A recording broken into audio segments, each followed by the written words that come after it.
THE JUNGLE by Upton Sinclair. Chapter 5. They had bought their home. It was hard for them to realize that the wonderful house was theirs to move into whenever they chose. They spent all their time thinking about it, and what they were going to put into it.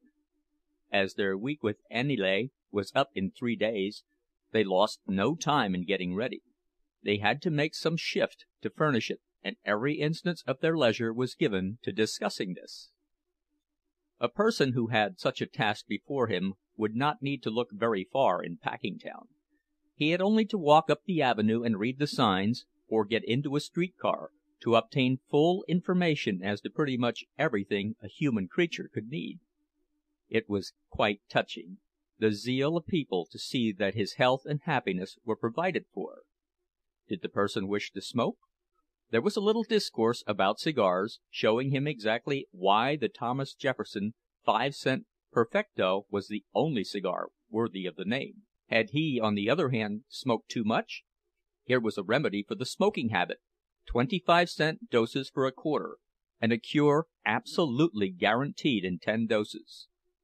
In innumerable ways such as this, the traveler found that somebody had been busy to make smooth his path through the world, and to let him know what had been done for him.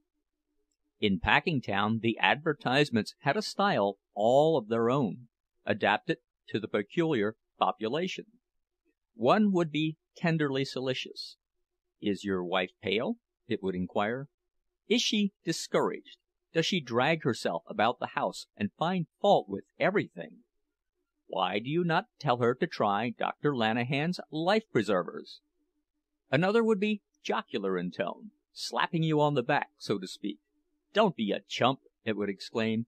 "Go ahead and get the Goliath bunion cure." "Get a move on you," would chime in another. "It's easy if you wear the Eureka 250 shoe." Among these importunate signs was one that had caught the attention of the family by its pictures. It showed 2 very pretty little birds building themselves a home, and Marija had asked an acquaintance to read it to her, and told them that it related to the furnishing of the house. "Feather your nest," it ran, and went on to say that it could furnish all the necessary feathers for a 4-room nest for the ludicrously small sum of $75. The particularly important thing about this offer was that only a small part of the money need be had at once. The rest one might pay a few dollars every month. Our friends had to have some furniture. There was no getting away from that. But their little fund of money had sunk so low that they could hardly get to sleep at night, and so they fled to this as their deliverance. There was more agony, and another paper for Elzbieta to sign, and then one night when Jurgis came home, he was told the breathless tidings that the furniture had arrived and was safely stowed in the house. A parlor set of 4 pieces, a bedroom set of 3 pieces, a dining-room table and 4 chairs, a toilet set with beautiful pink roses painted all over it, an assortment of crockery, also with pink roses, and so on. One of the plates in the set had been found broken when they unpacked it, and Ona was going to the store the first thing in the morning to make them change it. Also, they had promised 3 saucepans, and there had only 2 come. And did Jurgis think that they were trying to cheat them? The next day they went to the house, and when the men came from work they ate a few hurried mouthfuls at Aniele's, and then set to work at the task of carrying their belongings to their new home. The distance was in reality over 2 miles, but Jurgis made 2 trips that night, each time with a huge pile of mattresses and bedding on his head, with bundles of clothing and bags and things tied up inside. Anywhere else in Chicago he would have stood a chance of being arrested, but the policemen in Packingtown were apparently used to these informal movings, and contented themselves with a cursory examination now and then. It was quite wonderful to see how fine the house looked, with all the things in it, even by the dim light of a lamp. It was really home, and almost as exciting as the placard had described it. Ona was fairly dancing, and she and Cousin Marija took Jurgis by the arm and escorted him from room to room, sitting in each chair by turns, and then insisting that he should do the same. One chair squeaked with his great weight, and they screamed with fright, and woke the baby and brought everybody running. Altogether it was a great day, and tired as they were, Jurgis and Ona sat up late, contented simply to hold each other and gaze in rapture about the room. They were going to be married as soon as they could get everything settled, and a little spare money put by, and this was to be their home. That little room yonder would be theirs. It was, in truth, a never-ending delight, the fixing up of this house. They had no money to spend for the pleasure of spending, but there were a few absolutely necessary things, and the buying of these was a perpetual adventure for Ona. It must always be done at night, so that Jurgis could go along, and even if it were only a pepper cruet, or half a dozen glasses for 10 cents, that was enough for an expedition. On Saturday night they came along with a great basketful of things, and spread them out on the table, while everyone stood round, and the children climbed up on the chairs, or howled to be lifted up to see. There were sugar and salt and tea and crackers, and a can of lard, and a milk pail, and a scrubbing brush, and a pair of shoes for the second oldest boy, and a can of oil, and a tack hammer, and a pound of nails. These last were to be driven into the walls of the kitchen and the bedrooms to hang things on. And there was a family discussion as to the place where each one was to be driven. Then Jurgis would try to hammer, and hit his fingers because the hammer was too small, and get mad because Ona had refused to let him pay 15 cents more and get a bigger hammer, and Ona would be invited to try it herself, and hurt her thumb, and cry out, which necessitated the thumbs being kissed by Jurgis. Finally, after every one had had a try, the nails would be driven and something hung up. Jurgis had come home with a big packing box on his head, and he sent Jonas to get another that he had bought. He meant to take one side out of these tomorrow and put shelves in them, and make them into bureaus and places to keep things for the bedrooms. The nest which had been advertised had not included feathers for quite so many birds as there were in this family. They had, of course, put their dining table in the kitchen, and the dining room was used as the bedroom of Teta Elzbieta and 5 of her children. She and the 2 youngest slept in the only bed, and the other 3 had a mattress on the floor. Ona and her husband dragged a mattress into the parlor and slept at night, and the 3 men and the oldest boy slept in the other room, having nothing but the very level floor to rest on for the present. Even so, however, they slept soundly. It was necessary for Teta Elzbieta to pound more than once on the floor at 5:15 every morning. She would have ready a great pot full of steaming black coffee, and oatmeal and bread and smoked sausages, and then she would fix them their dinner pails with more thick slices of bread, with lard between them—they could not afford butter—and some onions and a piece of cheese, and so they would tramp away to work. This was the first time in his life that he had ever really worked, it seemed to Jurgis. It was the first time that he had ever had anything to do which took all he had in him. Jurgis had stood with the rest up in the gallery, and watched the men on the killing beds, marveling at their speed and power as if they had been wonderful machines. It somehow never occurred to him to think of the flesh and blood side of it—that is, not until he actually got down into the pit and took off his coat. Then he saw things in a different light. He got at the inside of them. The pace, they said here, it was one that called for every faculty of a man, from the instant the first steer fell till the sounding of the noon whistle, and again from 12:30 till heaven only knew what hour in the late afternoon or evening. There was never one instant's rest for a man, for his hand or his eye or his brain. Jurgis saw how they managed it. There were portions of the work which determined the pace of the rest, and for these they had picked men whom they paid high wages, and whom they changed frequently. You might easily pick out these pacemakers, for they worked under the eye of the bosses, and they worked like men possessed. This was called speeding up the gang, and if any man could not keep up the pace, there were hundreds outside begging to try. Yet Jurgis did not mind it. He rather enjoyed it. It saved him the necessity of flinging his arms about, and fidgeting as he did in most work. He would laugh to himself as he ran down the line, darting a glance now and then at the man ahead of him. It was not the pleasantest work one could think of, but it was necessary work, and what more had a man the right to ask than a chance to do something useful, and to get good pay for doing it? So Jurgis thought, and so he spoke in his bold, free way. Very much to his surprise, he found that it had a tendency to get him into trouble, for most of the men here took a fearfully different view of the thing. He was quite dismayed when he first began to find it out that most of the men hated their work. It seemed strange, it was even terrible, when you came to find out the universality of the sentiment, but it was certainly the fact. They hated their work. They hated the bosses, and they hated the owners. They hated the whole place, the whole neighborhood, even the whole city, with an all-inclusive hatred, bitter and fierce.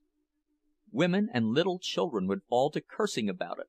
It was rotten, rotten as hell. Everything was rotten. When Jurgis would ask them what they meant, they would begin to get suspicious, and content themselves with saying, "Never mind, you stay here and see for yourself." One of the first problems that Jurgis ran upon was that of the unions. He had had no experience with unions, and he had to have it explained to him that the men were banded together for the purpose of fighting for their rights. Jurgis asked them what they meant by their rights, a question in which he was quite sincere, for he had not any idea of any rights that he had, except the right to hunt for a job, and do as he was told when he got it. Generally, however, this harmless question would only make his fellow working-men lose their tempers and call him a fool.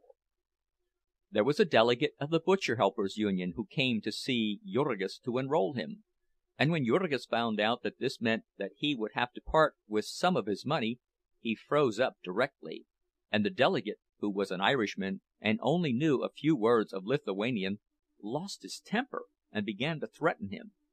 In the end, Jurgis got into a fine rage, and made it sufficiently plain that it would take more than one Irishman to scare him into a union. Little by little he gathered that the main thing the men wanted was to put a stop to the habit of speeding up. They were trying their best to force a lessening of the pace, for there were some, they said, who could not keep up with it, whom it was killing. But Jurgis had no sympathy with such ideas as this. He could do the work himself, and so could the rest of them, he declared, if they were good for anything. If they couldn't do it, let them go somewhere else. Jurgis had not studied the books, and he would not have known how to pronounce laissez-faire, but he had been round the world enough to know that a man has to shift for himself in it, and that if he gets the worst of it, there is nobody to listen to him holler.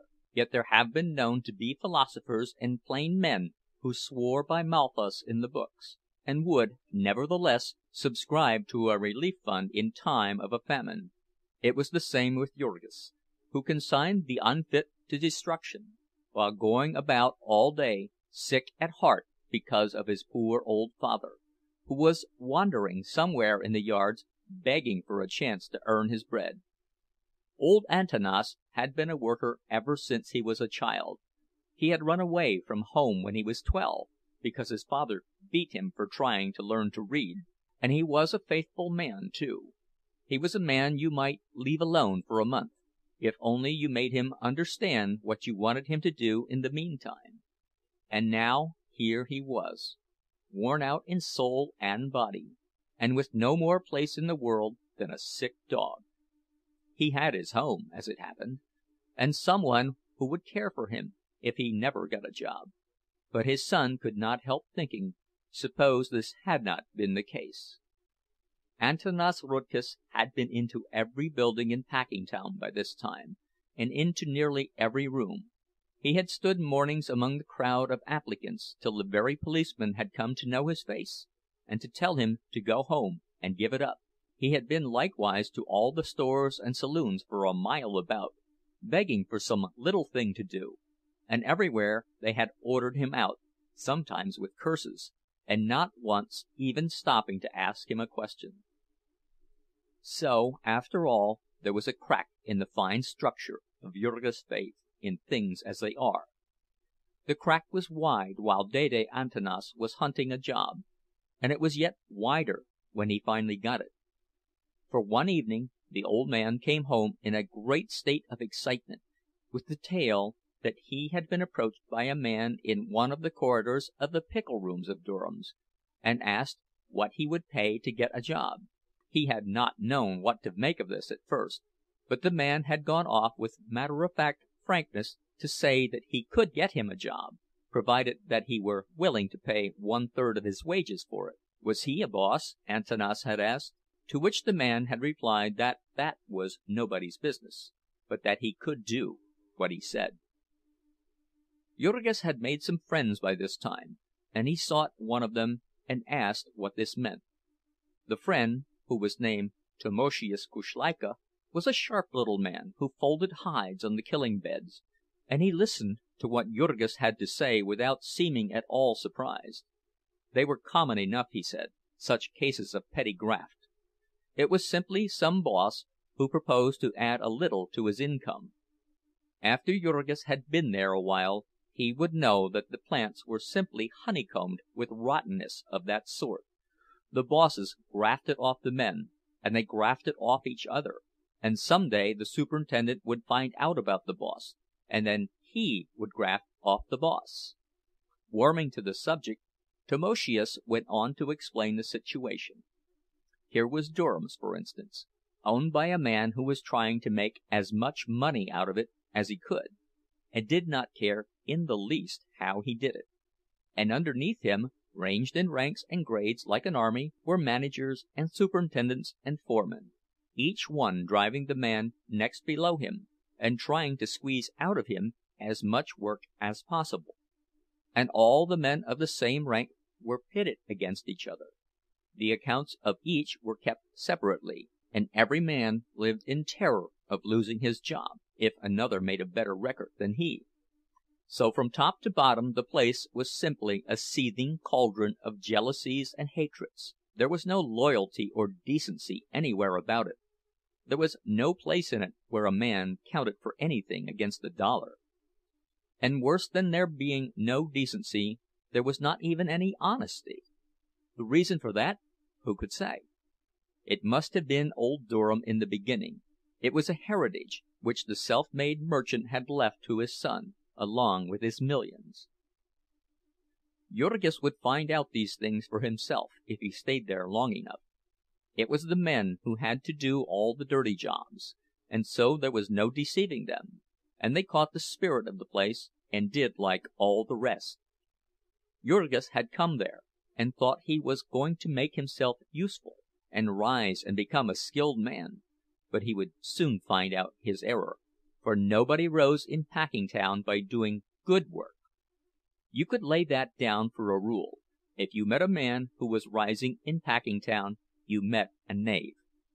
That man who had been sent to Jurgis' father by the boss, he would rise.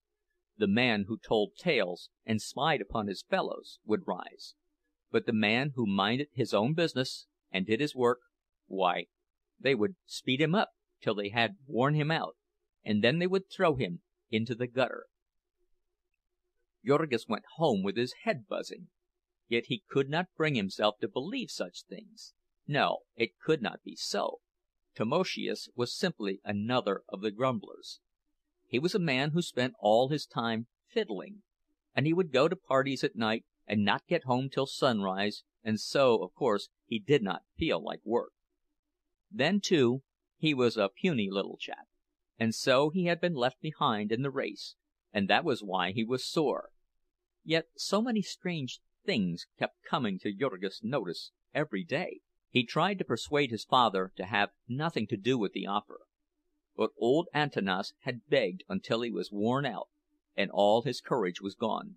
He wanted a job, any sort of a job. So the next day he went and found the man who had spoken to him, and promised to bring him 1/3 of all he earned, and that same day he was put to work in Durham's cellars. It was a pickle room, where there was never a dry spot to stand upon, and so he had to take nearly the whole of his first week's earnings to buy him a pair of heavy soled boots. He was a squeegee man. His job was to go about all day with a long-handled mop, swabbing up the floor. Except that it was damp and dark, it was not an unpleasant job in summer. Now Antanas Rudkus was the meekest man that God ever put on earth, and so Jurgis found it a striking confirmation of what the men all said, that his father had been at work only 2 days before he came home as bitter as any of them, and cursing Durham's with all the power of his soul, for they had set him to cleaning out the traps, and the family sat round and listened in wonder while he told them what that meant. It seemed that he was working in the room where the men prepared the beef for canning, and the beef had lain in vats full of chemicals, and men with great forks speared it out and dumped it into trucks, to be taken to the cooking room. When they had speared out all they could reach, they emptied the vat on the floor, and then with shovels scraped up the balance and dumped it into the truck. This floor was filthy, yet they set Antanas with his mop slopping the pickle into a hole that connected with a sink, where it was caught and used over again forever. And if that were not enough, there was a trap in the pipe where all the scraps of meats and odds and ends of refuse were caught, and every few days it was the old man's task to clean these out and shovel their contents into one of the trucks with the rest of the meat. This was the experience of Antanas. And then there came also Jonas and Maria with tales to tell. Maria was working for one of the independent packers, and was quite beside herself and outrageous with triumph over the sums of money she was making as a painter of cans. But one day she walked home with a pale-faced little woman who worked opposite to her, Jadwiga Marcinkus by name, and Jadwiga told her how she, Maria, had chanced to get her job. She had taken the place of an Irish woman who had been working in that factory ever since anyone could remember. For over 15 years, so she declared. Mary Dennis was her name, and a long time ago she had been seduced and had a little boy. He was a cripple and an epileptic, but still he was all that she had in the world to love, and they had lived in a little room alone somewhere back of Halsted Street, where the Irish were. Mary had had consumption, and all day long you might hear her coughing as she worked. Of late she had been going all to pieces, and when Maria came, the forelady had suddenly decided to turn her off. The forelady had to come up to a certain standard herself, and could not stop for sick people, Jadwiga explained. The fact that Mary had been there so long had not made any difference to her. It was doubtful if she even knew that, for both the forelady and the superintendent were new people, having only been there 2 or 3 years themselves. Jadwiga did not know what had become of the poor creature. She would have gone to see her, but had been sick herself. She had pains in her back all the time, Jadwiga explained, and feared that she had womb trouble. It was not fit work for a woman, handling 14-pound cans all day. It was a striking circumstance that Jonas too had gotten his job by the misfortune of some other person. Jonas pushed a truck loaded with hams from the smoke rooms onto an elevator, and thence to the packing rooms. The trucks were all of iron and heavy, and he put about 80 hams on each of them, a load of more than 1/4 of a ton. On the uneven floor it was a task for a man to start one of these trucks, unless he was a giant, and when it was once started he naturally tried his best to keep it going. There was always the boss prowling about, and if there was a second's delay he would fall to cursing Lithuanians and Slovaks and such, who could not understand what was said to them. The bosses were wont to kick about the place like so many dogs. Therefore these trucks went for the most part on the run, and the predecessor of Jonas had been jammed against a wall by one, and crushed in a horrible and nameless manner. All of these were sinister incidents, but they were trifles compared to what Jurgis saw with his own eyes before long. One curious thing he had noticed, the very first day, in his profession of shoveler of guts, which was the sharp trick of the floor bosses whenever there chanced to come a slunk calf. Any man who knows anything about butchering knows that the flesh of a cow that is about to calve, or has just calf is not fit for food. A good many of these came every day to the packing houses, and of course, if they had chosen, it would have been an easy matter for the packers to keep them till they were fit for food. But for the saving of time and fodder, it was the law that cows of that sort came along with the others, and whoever noticed it would tell the boss, and the boss would start up a conversation with the government inspector, and the two would stroll away. So in a trice the carcass of the cow would be cleaned out, and entrails would have vanished. It was Jurgis's task to slide them into the trap, calves and all, and on the floor below they took out these slunk calves, and butchered them for meat, and even used the skins of them. One day a man slipped and hurt his leg, and that afternoon, when the last of the cattle had been disposed of, and the men were leaving, Jurgis was ordered to remain and do some special work which this injured man had usually done. It was late, almost dark, and the government inspectors had all gone, and there were only a dozen or two of men on the floor. That day they had killed about 4,000 cattle, and these cattle had come in freight trains from far states, and some of them had got hurt. There were some with broken legs, and some with gored sides. There were some that had died, from what cause no one could say, and they were all to be disposed of, here in darkness and silence. Downers, the men called them, and the packing house had a special elevator upon which they were raised to the killing beds, where the gang proceeded to handle them, with an air of businesslike nonchalance which said, plainer than any words, that it was a matter of everyday routine. It took a couple of hours to get them out of the way, and in the end Jurgis saw them go into the chilling rooms with the rest of the meat, being carefully scattered here and there so that they could not be identified. When he came home that night, he was in a very somber mood, having begun to see at last how those might be right who had laughed at him for his faith in America. End of chapter 5. Recording